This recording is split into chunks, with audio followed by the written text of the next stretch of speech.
In 2025, something is quietly happening. The people who use ChatGPT the wrong way are already starting to fall behind. They think they're using AI, but what if they've only seen 5% of what this tool can actually do?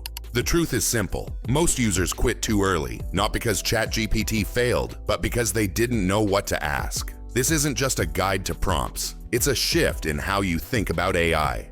Because once you learn how to think differently, you'll stop using ChatGPT like a search box and start using it like a second brain. By the end, you'll unlock a method that 99% of users still don't know exists. And once you see it, you can't unsee it. Most people treat ChatGPT like Google. That's the first mistake. Smart users give clear instructions, what they want, how they want it, and any limits. That's how you get better answers. Examples: set intent, rewrite under 100 words. Use roles. You are a product strategist. Target audience. Write like I'm pitching a startup founder. The secret: ChatGPT works best when it understands your goal. Ask for versions. Use follow-ups. Add PDFs or context. Now you're not guessing, you're guiding. But what if you want structure, not just replies? This is where smart users start adding structure to their prompts. Not just asking questions. Use the framework: goal, format, tone, context, examples. Break this into problem, cause, solution, example.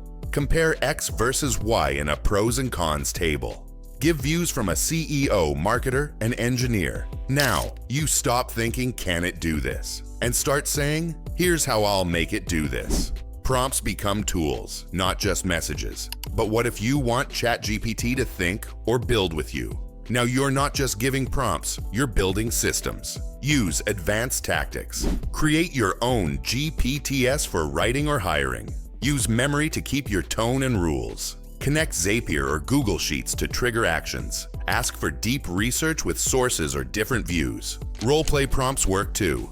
Act like a VC pitching this idea. Be a lawyer explaining this to someone new. Now you're not testing ChatGPT, you're stress testing ideas. But can you scale all of this even more? Most people stop at one smart prompt. But real power comes from building prompt stacks. Think like Lego pieces. Each step leads to the next. Summarize this. Rewrite for LinkedIn. Now give tweet hooks. Without a system, you repeat yourself. With one, you scale fast. Use memory, custom GPTs, and chained prompts to go even further. The prompt you've likely never used is, what's missing? It forces ChatGPT to self-audit, critique, and refine its own logic. This single line unlocks expert-level upgrades, not just better content, but smarter thinking. That's real AI collaboration. The best AI users aren't the most technical. They're the most intentional. With clarity, structure, and smart prompt stacks, ChatGPT becomes your best teammate. Like, share, and subscribe. Comment. Level 4 unlocked if you're ready for the full prompt stack.